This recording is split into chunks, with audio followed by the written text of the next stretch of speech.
You don't notice him at first. The neon pentagram city is loud enough to drown out anything. You don't want to think about billboards, screaming demons shouting, the hum of flying cars overhead. You're focused on your phone, scrolling through a contact you still haven't deleted. Vox. You thumb over his name, jaw clenching, then lock the screen. And you shove the phone back into your pocket. You really should block him, you know. Andrew just calls over his shoulder as he struts beside you, flicking ash off his cigarette. Bad for the heart to keep that kind of trash around. Yeah, well, you mumble. Some trash takes a while to haul out. Andrew gives you a look, all sharp eyeliner and two well-knowing eyes. He doesn't push. You turn in the corner, the lesser crowded streets, when the lights ahead shift. The giant familiar screens lighting up the whole block with a familiar blue cyan. Your spine goes cold. Every massive screen on the skyscraper flickers, static crackling through the air. You know that glitching buzz by instinct. It was the way someone used to bounce around his studio. It sounded like that right before he'd get pissed enough to make the light shudder. Shit, you whisper. Andrew follows your gaze. Oh, him. The screen clears and there he is. Tall, sharp, perfectly framed. Vox's face fills the building display, his smirk carved in LED lights, one hand in his pocket, the other holding a mic that he doesn't really need. His voice purrs to the street speakers, smooth and amused. Well, Pentagram City, miss me? Your heart stutters.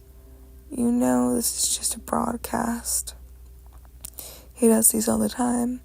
Updates, taunts. You tell yourself that that's all it is. When his eyes shift, just a tiny, almost unnoticeable amount, flicker down to the left as if he's looking right through you. Your stomach drops.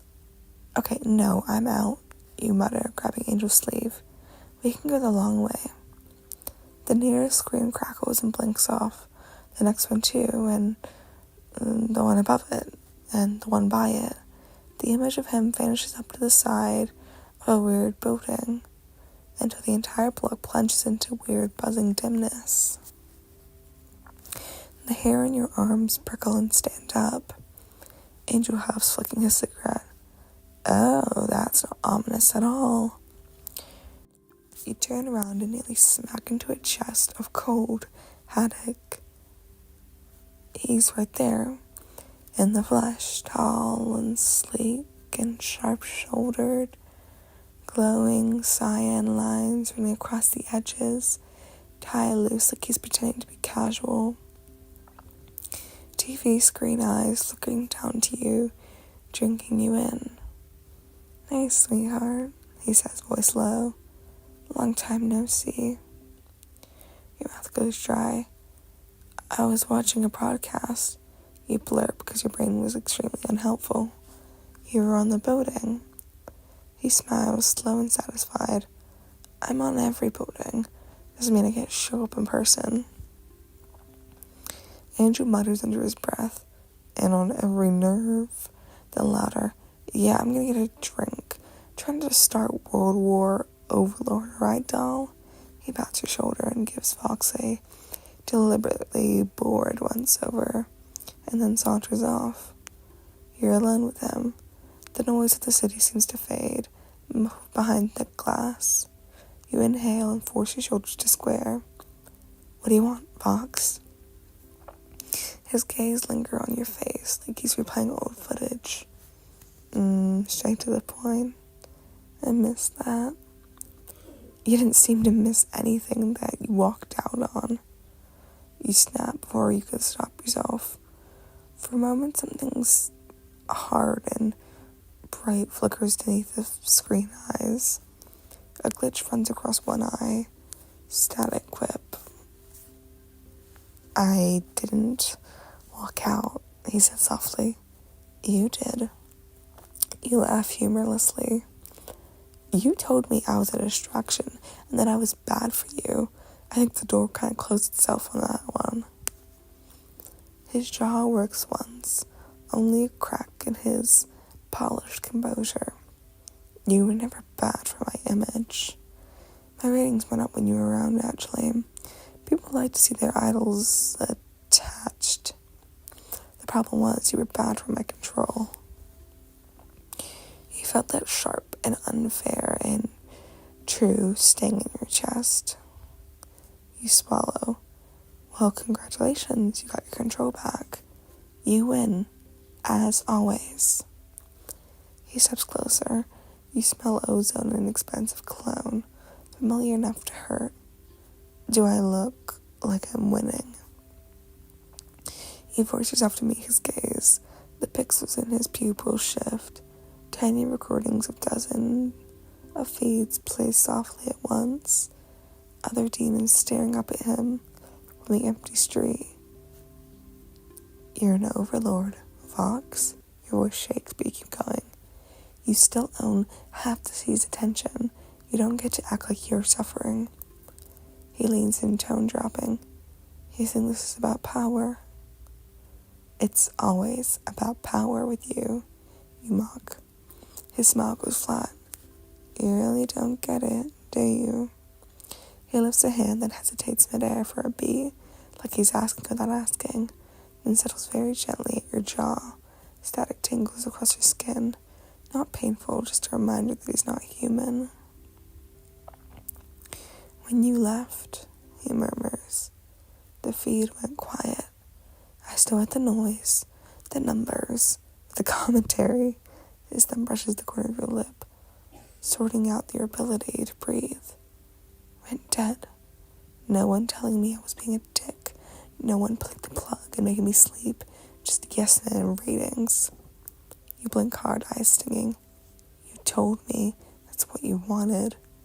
Well, I lied. You shoved his hand away, anger flaring enough to cut through the ache. You're very conflicting. Yeah, well, he flinches. I'm good at selling things. Why now? You've asked, finally. You could have reached me anytime. You could have called, text, hacked my toaster or whatever. He huffs a broken laugh. I did. I started typing a message 1,000 times and just never hit send. Wow, you say dryly. Very brave. His eyes narrow. You think you're the only one that got hurt?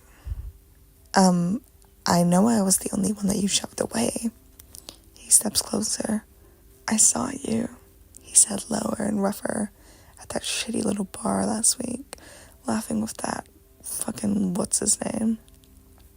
Your brows knit. You mean my co-worker? Sure, he sneers, but it's brittle. Just your co-worker with his hand on the small of your back and you smiling like... His voice distorts. I almost melted the fucking cameras watching. You were spying on me? You freak out.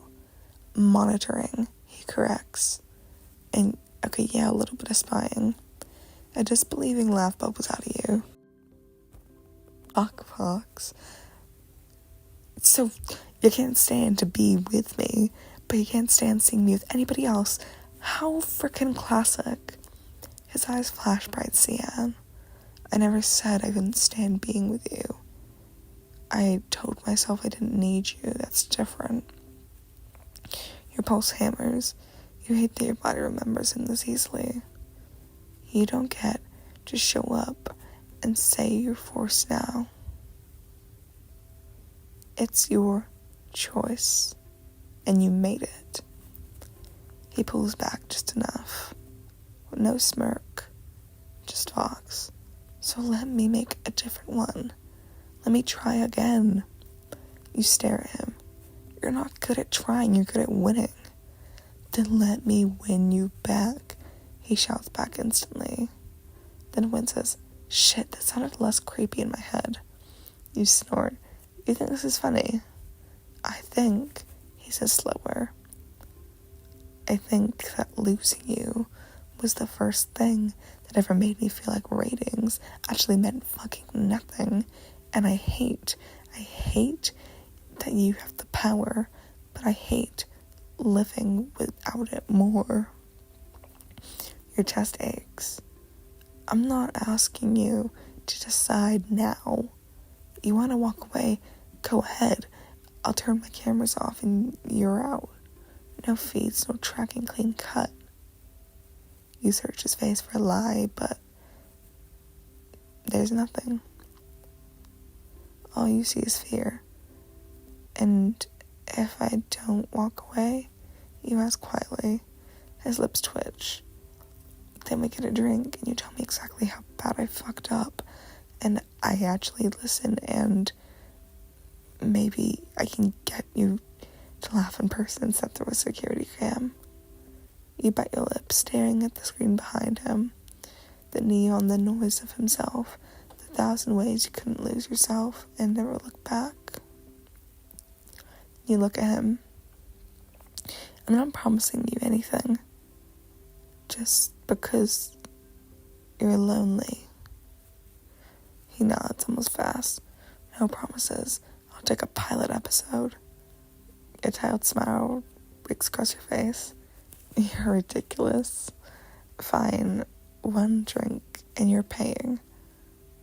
His grin bloomed. Sweetheart, he says, squeezing your hand like he's afraid you'll vanish. I never stopped.